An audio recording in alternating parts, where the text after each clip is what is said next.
Prudence is a virtue. There are times when we are called to understand the moment and maybe hold off on saying some things. It seems that some Catholic influencers decided they wanted to light their credibility on fire by claiming Charlie Kirk had reprehensible views. Now, for some of you who the word conservative is too liberal to describe your politics, you might think we're talking about the Holy Land and Charlie Kirk's view of that. That's not what we're talking about here, at least not entirely. A certain Catholic influencer, Mr. Mike Lewis of Where Peter Is, decided it would be a good idea to light his credibility on fire. His own followers decided to respond harshly in a rather overt rebuke over the things he said about Charlie Kirk. I'll show you that in a moment. But first, I want to show you how that the powers that be in Rome, the new Roman Curia under the new Pope, aren't terribly different than that under Francis. And I don't just mean in personnel. So we had a bizarre event happen yesterday at the Vatican. So we go here to Pharrell Williams' account. If you don't know who Pharrell Williams is, he's a singer-songwriter. The place that if you are not an R&B hip-hop fan, you might have heard his music if you've seen any of the Despicable Me movies. His music tends to be in like the credit sequences of those films. He posted this to X a few days ago. Join the Grace for the World concert this Saturday, September 13th, yesterday, at St. Peter's Square, Vatican City, featuring Andrea Bocelli. No one's complaining about Andrea Bocelli. Jennifer Hudson. No one really complained about her either. I'm not sure who Bam Bam is, honestly. John Legend, who's an American pop singer. I don't know who Carol G or La Bichota is. They have 10.8 million followers. I'm just out of the loop. Clips is a U.S. rap group, and something called Voices of Fire, and more for a concert at the Vatican City. Free and open to all. Arrive by 8 p.m. Central European, Standard Time. Concert starts at 9 p.m. Watch live on Disney Plus, Hulu, and ABC News.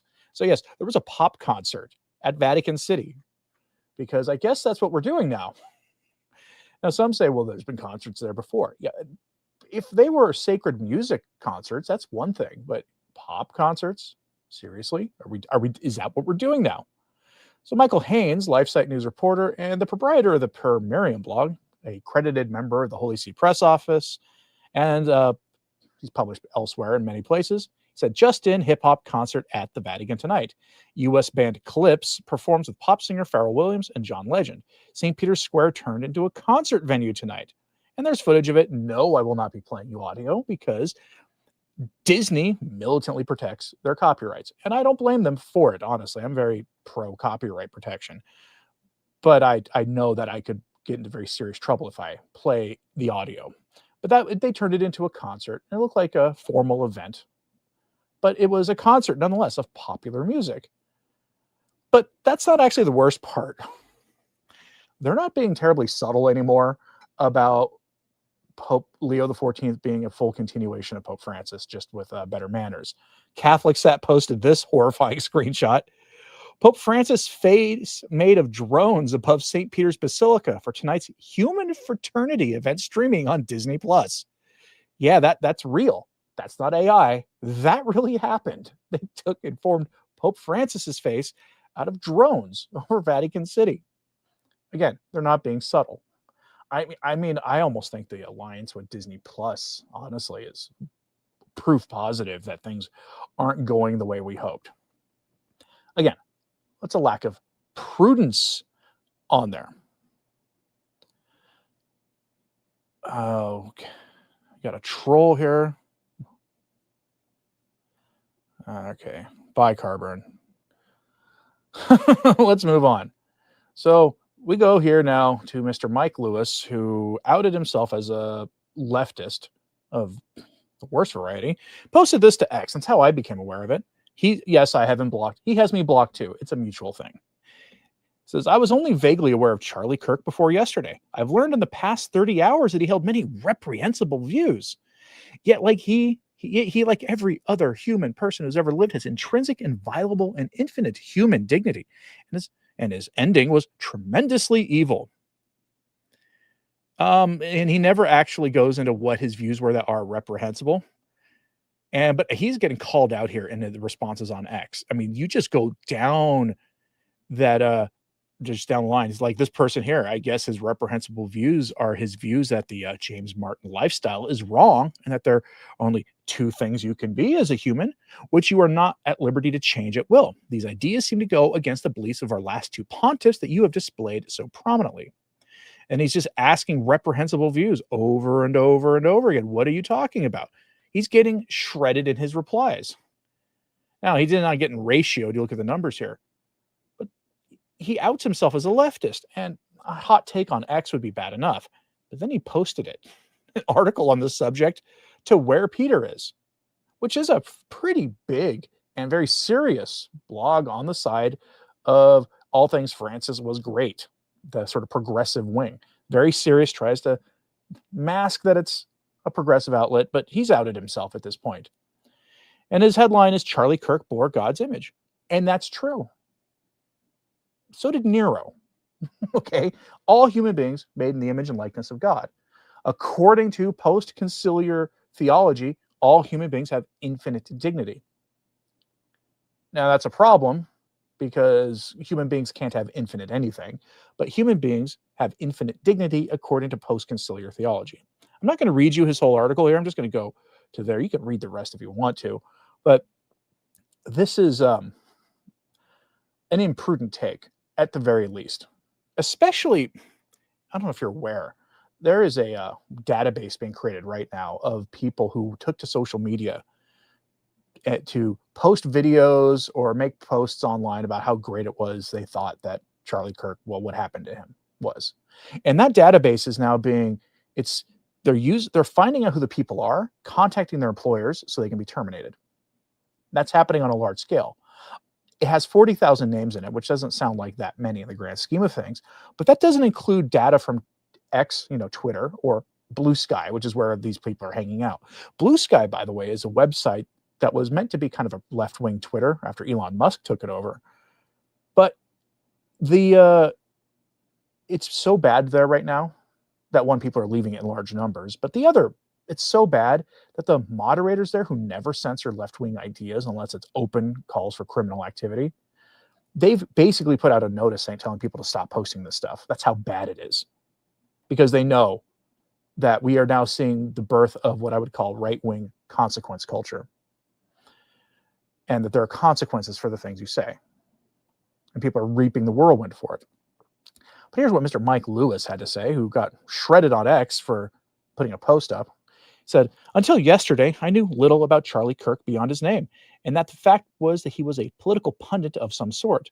In the 30-something hours since his ending, I've learned that he held many views I found reprehensible." He never goes and tells you what they are. "Also yesterday, someone texted me a video and I clicked play before realizing what it was. A 4-second close-up clip of the moment that he had happened to him. I cannot unsee what I saw." Fair. I didn't want to actually see the footage. In hindsight, there are those who make the argument that it's a good thing for people to see it. I'm not sure what I think about that, but I do understand where they're coming from with it. I still wish I hadn't seen it. It's one of those images or video clips that will stay in my mind for the rest of my life, unfortunately. Although the image is still fresh in my mind, I don't know if I will ever unsee it. Scrolling social media for news updates, I've seen many people, including personal friends on the political left, using the opportunity of Charlie Kirk's death to remind us of his unsavory, callous, and immoral views. I've seen many people, including personal friends on the left and right, pointing fingers and blaming their political opponents for the culture of hate, violence, and antipathy that has claimed Charlie Kirk as one of its latest victims. I've seen people of all stripes pointing to other acts such as these violent, life-taking acts, and asking why those expressing outrage at Kirk's ending are not outraged about other violent atrocities taking place every day around the world. They have a point, but that's not the point. He then goes in to talk about how Charlie Kirk had infinite human dignity and such, but also says the man who ended him did too. And if you have infinite human dignity, so says the post-conciliar, especially Pope Francis type argument on this, then you can't have the person who did this face capital punishment. Can't, because they have infinite human dignity. You see why you can't, but that idea doesn't actually work. The church has always said, and practically a matter of faith, because it's rooted in scripture, that that punishment is lawful and just, as long as, of course, the requirements for it are met. Now, as for the concept of infinite human dignity, Father Dave Nix screenshotted this post and posted the following. Nice try at sounding like a more reasonable leftist, but by this philosophy, purposely quoting Francis, the person who did this also has infinite dignity, meaning he cannot face the ultimate punishment. The fact is that infinite dignity is a stone-cutter term. Only God has infinite anything, and that is true. Only God has infinite anything. So prudence is required. This is why there are people who have legitimate concerns with some things Charlie Kirk had to say outside of his theology, overt theology, where they touch the secular political realm. Things having to do with our greatest ally, that country, which, by the way, a lot of conservatives have turned against in the last 2 years for, I think, pretty clear reasons at this point. But I'm almost certain that's not what Mike Lewis was talking about. Because what Mr. Kirk had been in the business of doing was traveling to colleges and telling people that the James Martin sin and the way of living that James Martin advocates for are not something that we should tolerate and accept. But we surely should not institutionalize it, make it a permanent fixture in the culture. And you may have noticed that under Francis and seemingly continuing under Pope Leo, the traditional Christian understanding of that sin and its consequences and our response to it has been getting slowly undone. And that's a very real problem. Now, that's not only the only news from Rome. A few weeks ago, maybe last week, really, I reported to you that Pope Leo refused to meet with the U.S. ambassador. That he didn't overtly refuse. He had to meet with not the Cardinal Secretary of State, but the Cardinal Secretary of State's secretary, meaning like the number 3 guy at the Vatican for international diplomacy. The number 1, of course, being the Holy Father, but after him being the Cardinal Secretary of State. Well, now we have this news. Catholic Sat posted this to X. Meeting with the U.S. ambassador to the Holy See, Brian Birch, who is a Catholic, today, Pope Leo XIV discussed the ending of Charlie Kirk, underscored that political differences can never be resolved with violence, and told the ambassador that he was praying for Charlie's widow and children. So many of you were waiting for the Pope to speak on this, and he did in private with the ambassador. It's interesting, and it's good that he met with him, because that's standard protocol that, generally speaking, the U.S. ambassador, as well as the ambassadors from very powerful countries, should get a meeting with the Holy Father. And if that was all that was, that would be from the Vatican, that'd be fine. But we also got this weird news, and we're going to go over this in some detail. Novus Ordo Watch posted this first, so we'll go with them. Cardinal Fernandez gives speech on synodality to newly appointed Novus Ordo bishops, full text published in Italian. And they found this by going to the Doctrine of the Dicastery of the Doctrine of the Faith's Italian website. And it's a PDF in Italian.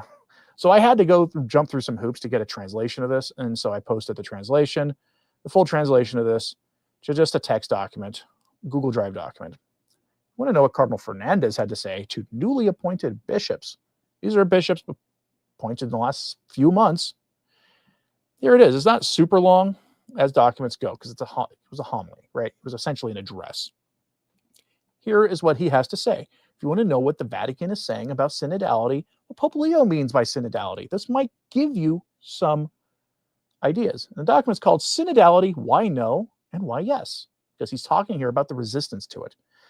So, and in my mind, when you put why no and why yes together, the answer might be synodality, maybe. You got this contradictory statement. But here's what Cardinal Fernandez had to say to newly appointed bishops. Faced with the new pope, some hoped he would slow down a bit on this matter of synodality. Instead, Pope Leo expressed a strong desire to continue on the path of synodality.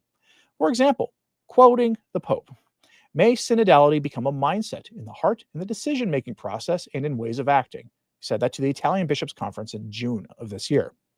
"I wish to assure my intention to continue Pope Francis's commitment to promoting the synodal character of the Catholic Church." And he said that to representatives of other churches, ecclesial communities, and religions, May 19th, 2025. But when did this special interest emerge?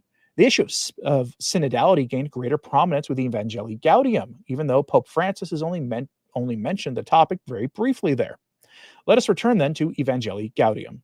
It is important to note that Pope Leo himself, in his aforementioned address to the bishops of the Italian Conference, stated, "First and foremost, a renewed impetus in the proclamation and transmission of the faith is necessary.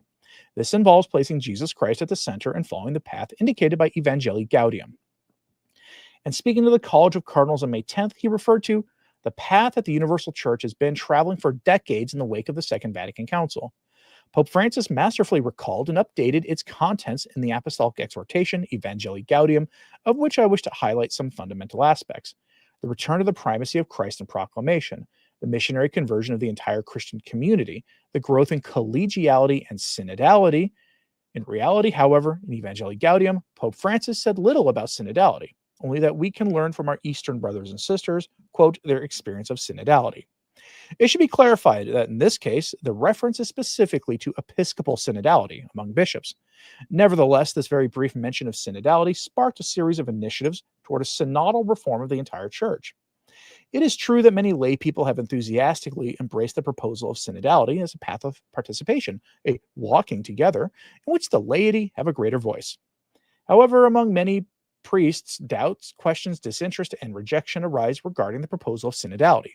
Some groups detect bad intentions behind this synodal process and categorically reject it. This is why it is good to separate the wheat from the chaff. To do so, it is best to start by taking the criticisms and distrust seriously.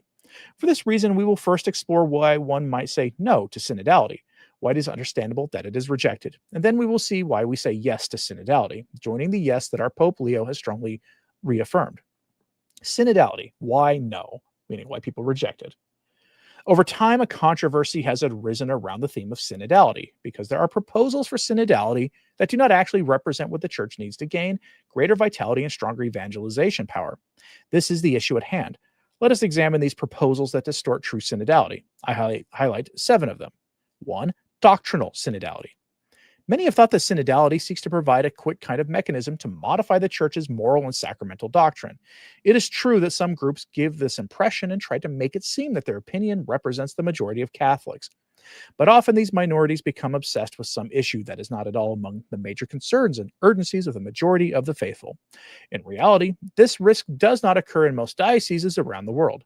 Generally, synodality includes the desire for greater participation that gives communities new vitality. It is not about listening to everyone to push forward a revision of doctrine, but about fostering a dynamic of communion and mission. Let's pause there. You wouldn't know it. You wouldn't know it from how it's been done. Look at what's happening in Germany. Look what's happening in a lot of countries right now, where suddenly we're playing fast and loose with doctrine. And you wouldn't know it given the Vatican's own behavior. Go back to Amoris Laetitia. Go back to Fiducia Supplicans. And even that proposal document on the papacy in a synodal church issued by Cardinal Kirk. It was a proposal document. And it got a huge backlash because what it did do was reduce the papacy to half a step above a merely symbolic office. So you wouldn't know it given how all the authorities in the church are behaving with synodality. Democratic synodality, number 2. Some interpret synodality as a form of democratization of the church, where decisions are made by a majority vote, as in a parliament. This view misunderstands the nature of the church, which is not a political organization, but a mystery of communion guided by the Holy Spirit. Synodality does not mean turning the church into a democracy, but discerning together the will of God under the guidance of the pastors. 3. Bureaucratic synodality.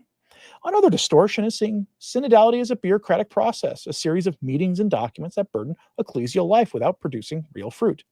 This risk arises when synodal processes become overly formalized, losing the spirit of listening and communion that should animate them. 4.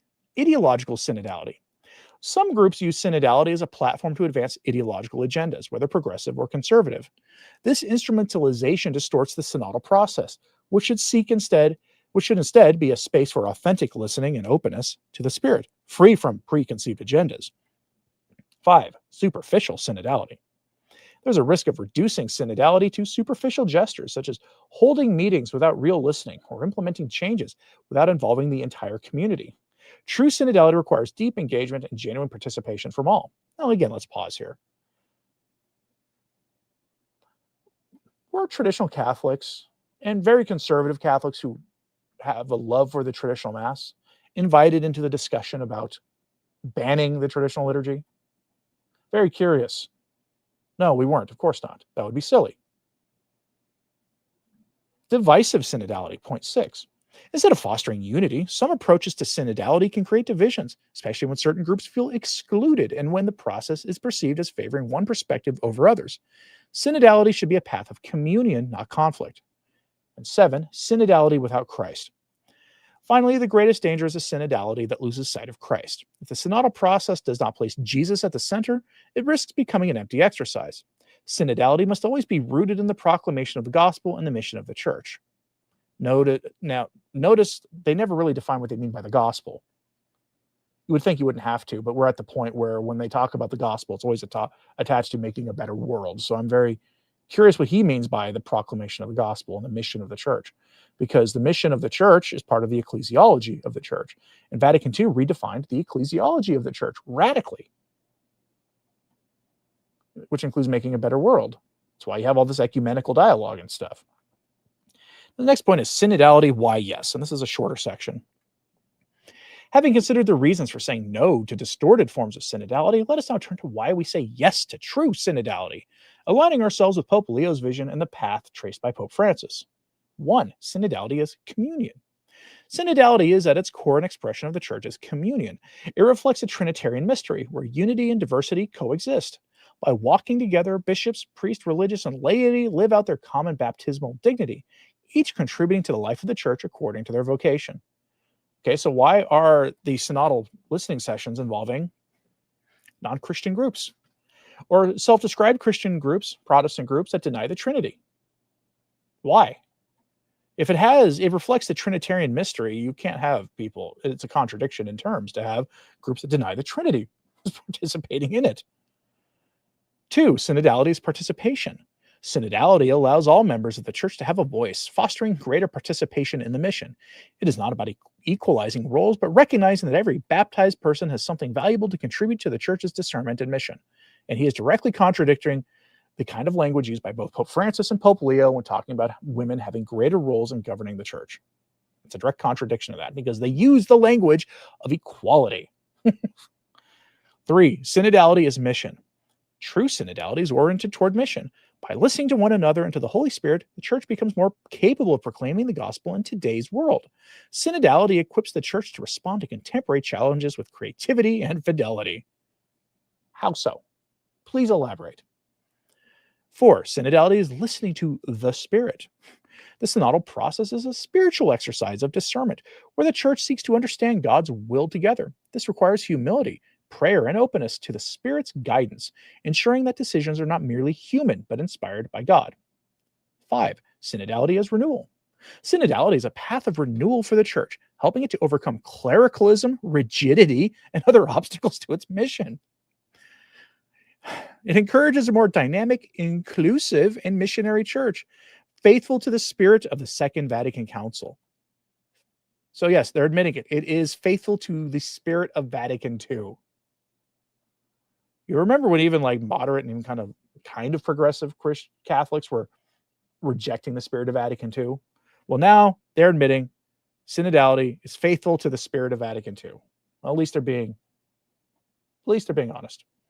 6, synodality is fidelity to tradition.